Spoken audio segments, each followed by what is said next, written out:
Bienvenue sur Inspiration Culture Paris. Je m'appelle Joseph Bongrand et je suis glypticien. Bonjour Joseph. Bonjour. Qu'est-ce que c'est glypticien? Le glypticien, c'est l'artisan qui va graver et sculpter les pierres précieuses et les pierres fines. Donc par abrasion de matière, on va user la pierre pour créer des motifs. Donc en creux, c'est ce qu'on appelle une entaille. En volume, c'est ce qu'on va appeler un camis. D'accord. Mais on fait ça sur quoi en fait, précisément? Alors on fait ça sur toutes les pierres fines et les pierres précieuses. Donc ça va de toutes les agates, les quartz, en passant par les rubis, les saphirs, les émeraudes. Toutes les pierres qui sont suffisamment dures pour être gravées et pour que le motif reste sans s'effriter. Mais alors comment on a l'idée de devenir glypticien? C'est peu commun. C'est effectivement un métier qui a quasiment complètement disparu. Du fait qu'il n'y a plus de formation pour devenir glypticien, on n'a plus de diplôme de glypticien. Donc à l'origine, c'était un métier qui était enseigné aux Beaux-Arts de Paris. Donc c'est un métier qui relève du domaine des Beaux-Arts plus que de l'artisanat, on va dire. Et qui est très ancien, qui est très ancien, qui date de plus de 2000 ans. D'accord. Beaucoup plus de 2000 ans, presque 3000 ans, l'Égypte antique. Et puis les Grecs ont développé ça encore plus, les Romains après eux, et donc ça s'est perpétué jusqu'au XVIIe, XVIIIe, XIXe siècle. Et c'est au XXe siècle qu'on a eu une rechute de la glyptique, on va dire qu'elle a chuté au point de disparaître quasi totalement. Mm-hmm. Et donc effectivement, pour devenir glypticien de nos jours, c'est un peu délicat. Moi j'ai fait l'école Boulle en joaillerie à l'origine, j'ai été formé pendant 3 ans en joaillerie, j'ai fait un CAP et BMA. Et donc la glyptique, c'est un métier qui est intrinsèquement lié à la joaillerie sans être de la joaillerie à part entière, puisque c'est du dessin et de la sculpture. C'est un médium d'expression que le sculpteur ou le dessinateur va exprimer dans la pierre. Et donc c'est en parallèle de l'école Boulle que j'ai fait la rencontre de monsieur Maxime Rips, qui est prix de Rome en gravure et sculpture de pierre fine. Et donc il a lui-même enseigné aux Beaux-Arts pendant 25 ans. Donc c'est un maître d'art? C'est un maître d'art. Alors c'est mon maître d'art, si je peux dire. C'est ça. C'est pas encore un maître d'art à proprement parler. D'accord. Et mais bon, c'est je pense la plus grande main en glyptique qu'il y a en France. Et donc il m'a appris dans son atelier et il m'a enseigné son savoir-faire pendant 5 ans. D'accord. Et c'est auprès de lui que j'ai appris tout ce que je sais sur la glyptique. Il m'a offert sur un plateau d'argent, comme j'aime bien dire, son outillage, son savoir-faire, ses matières premières, même certains de ses clients. C'est une transmission. Une transmission totale. C'est vraiment la transmission et c'est un cadeau énorme. Et donc au-delà d'être un maître d'art, c'est devenu, de mon maître d'art, c'est devenu mon ami. Bien sûr. Un ami proche de la famille, de sa famille, de ma compagne. C'est devenu une vraie amitié. Donc c'est un lien fort qui permet d'apprendre des choses qui sont quand même, des techniques quand même ultra pointues, rares. C'est de ce lien fort qu'est né aussi mon envie de découvrir la glyptique. J'ai d'abord découvert en cours d'histoire de l'art et puis c'est par cette relation que vraiment j'ai compris ce que c'était, qui va au-delà de la simple technique. C'est le rapport général à l'art, le rapport général à l'objet, à la sculpture, même à la peinture. Disons que Maxime, il a un œil qui se porte sur tous les domaines artistiques et la glyptique, c'est son médium d'expression. Mais à la base, il est aussi sculpteur et il fait de la sculpture, de la terre cuite, de l'argile, du modelage. Et donc il y a des connaissances plus larges. Beaucoup plus larges. Et la glyptique, c'est un médium qui l'exprime. Donc il travaille la plupart du temps sur des pierres gravées, sur son tour, on vient graver autour. Et donc en fait, c'est tout cet apprentissage qui est aussi un apprentissage technique, mais un apprentissage artistique en général. Ouais. En fait, et c'est cette relation-là qui m'a aussi beaucoup apporté. Et de savoir ce qui est beau, ce qui est moche, c'est difficile de savoir. C'est une sensibilité. Voilà, quelle sensibilité, qu'est-ce qui est de qualité, qu'est-ce qui ne l'est pas dans l'art, dans la peinture, dans la sculpture. Tout ça, c'est des choses où il faut se faire un œil, se faire un avis qui nous est propre et qui va se transmettre dans notre travail des pierres. Et voilà, et c'est ce qui est né de cette relation. Moi, j'aimerais quand même revenir, Joseph Bongrand, sur le point d'origine qui fait que quand on est, j'imagine, jeune, très jeune, enfant, on se dit je vais faire ça. Alors est-ce que c'est le cas d'ailleurs? Est-ce que peut-être qu'enfant on se dit non, je vais faire autre chose, ou on se dit je sais pas ce que je veux faire? Alors moi j'ai eu du mal à trouver un peu ce que je voulais faire. Je viens d'une famille d'universitaires. Ok. On a une famille nombreuse, il n'y avait que d'universitaires, notamment en philosophie. Okay. Et donc on a toujours été intéressés par les questions de l'art, de l'esthétique, c'est des choses qui nous parlent, on a été éduqués là-dedans. Mais la production à part entière, mis à part le fait qu'on était beaucoup sensibilisé au dessin étant jeune, personne n'est vraiment rentré dans le domaine de l'artisanat ou de de l'art en général, on est plus sur la théorie des choses. Et à tel point que je suis arrivé après mon bac littéraire comme tout le monde, enfin comme tout le monde dans la famille on va dire. Ensuite j'ai enchaîné sur, comment on appelle ça, une début de licence en droit et philosophie d'un côté et droit de l'autre, que j'ai rapidement abandonné pour plusieurs raisons. D'abord parce que j'en étais pas capable et ensuite parce que ça m'intéressait plus tellement. Pardon. Et donc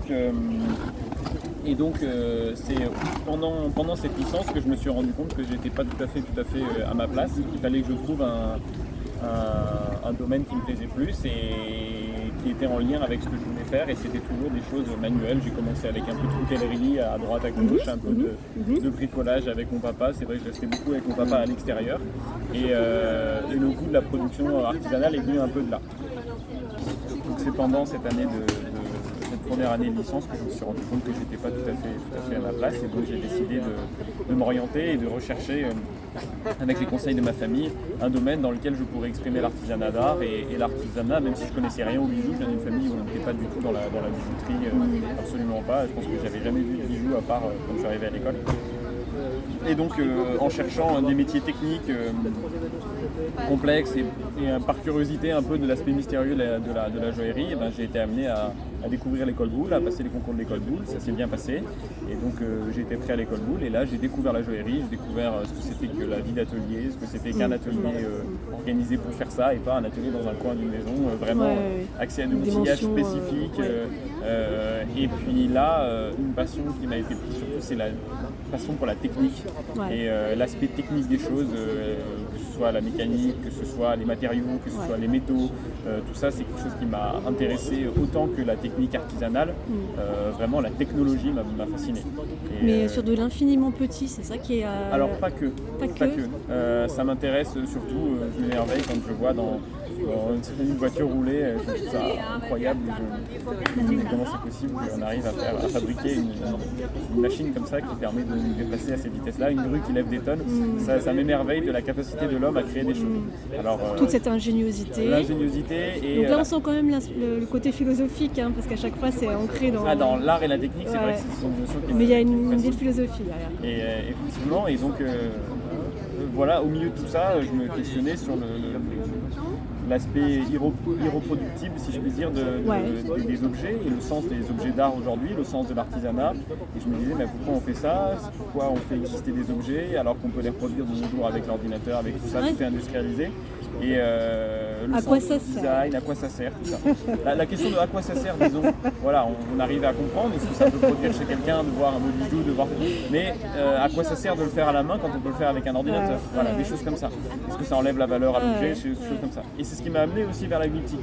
Un domaine où il n'y a pas de reproduction à la machine, où la machine n'arrive pas encore à faire des choses suffisamment fines. Si elle voulait le faire, elle y arriverait, mais pour l'instant, on n'a pas prévu des machines qui seraient utiles de faire ça, puisque c'est pas pertinent. On a envie de choses uniques faites à la main quand on va chercher la glyptique.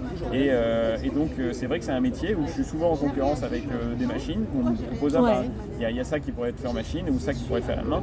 Et j'ai la chance de pouvoir dire que c'est vrai qu'on n'est pas encore sur le même registre. La main Parce que l'humain, qu'est-ce qu'il fait alors? En fait, c'est un petit peu plus fin quand même. L'humain qui s'appelle Joseph Bongrand. C'est pas forcément l'humain, mais c'est la manière dont on travaille. En fait, c'est un matériau qui est extrêmement dur.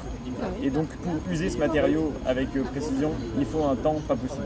Ça prend énormément de temps et il faut l'user tout doucement sans brûler la pierre. Et donc, il y a des contraintes qui pourraient être complètement résolues avec la machine, parce que je pense qu'on peut tout résoudre avec la machine, mais qui, en fait, sont compliquées et il faudrait mettre en œuvre des gros moyens pour que ça finisse par exister.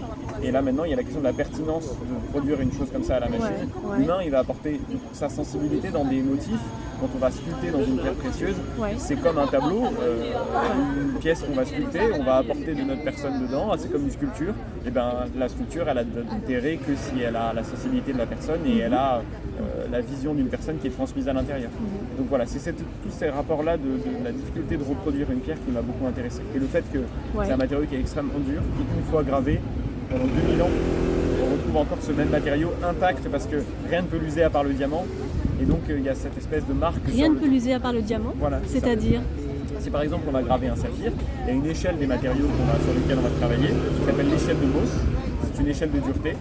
Et si vous voulez, le diamant étant le plus dur, c'est ce diamant-là qui va nous permettre d'user la pierre précieuse. Ok. Mais aucun autre matériau ne va pouvoir l'user. Ok. Et donc au contact du temps, des frictions avec le sol, avec n'importe quoi, rien ne va réussir à casser la pierre. Ni l'user, enfin à casser peut-être, mais à l'user. Et donc c'est pour ça qu'on trouve de nos jours des pierres gravées dans l'Antiquité grecque en parfait état. Et c'est cette empreinte sur le temps qui m'intéresse aussi. Le temps qu'on va mettre à graver est proportionnel au temps qu'il va rester la pierre dans le temps. Donc un objet intemporel presque. Voilà, complètement. Et avec quand vous dites le temps qu'on met à le graver, du coup c'est combien de temps? Alors ça dépend des pierres. C'est vrai que c'est un métier qui prend beaucoup de temps. C'est un peu Mais c'est de bizarre. quel ordre? Ça peut être de l'ordre. C'est difficile à compter, de plusieurs semaines pour certaines pièces. Ouais, c'est ça. Voilà, si on a sur des portraits complexes, il faut d'abord étudier le portrait, il va falloir faire des épreuves du portrait, des modelages. Et une fois qu'on a fait les modelages, on va travailler sur la pierre et avancer doucement sur la pierre. Et donc c'est vrai que c'est un métier qui peut prendre beaucoup de temps, qui peut être très barbant en quelque sorte, parce que c'est vrai que c'est pas très intéressant de regarder ce que l'outil fait, parce que pendant des heures il fait frotter un outil sur une pierre. Vous voulez dire que c'est pas forcément un spectacle qui va il n'y a être pas de beaux gestes, voilà. tout est C'est pas minuscule quelque et chose c'est- qu'on montre, mais par contre on le vit. Par contre, au moment où on le fait, il faut se dire que le moindre petit geste change quelque chose dans la pierre. Et c'est vrai qu'on produit lentement, mais plus c'est lent, plus c'est intéressant aussi, parce qu'il y a plein de choses qui peuvent se passer. Paradoxalement, si on dérape, la pierre est foutue, on ne peut pas rajouter de la matière, on peut pas. C'est que de la soustraction de matière. C'est ça. Voilà, ça c'est intéressant. Et donc c'est vrai qu'il y a cette. C'est intéressant, parce que dans une époque où on passe notre temps à plutôt rajouter encore C'est un plus peu, des choses. voilà, c'est ça. On n'a pas de gomme. La On n'a gomme pas de n'existe gomme, pas. On ouais. ne peut pas faire de contrôle Z. On ne peut pas faire tout ça. On fait pas de surenchère. Voilà. C'est-à-dire qu'il faut être sûr de son geste.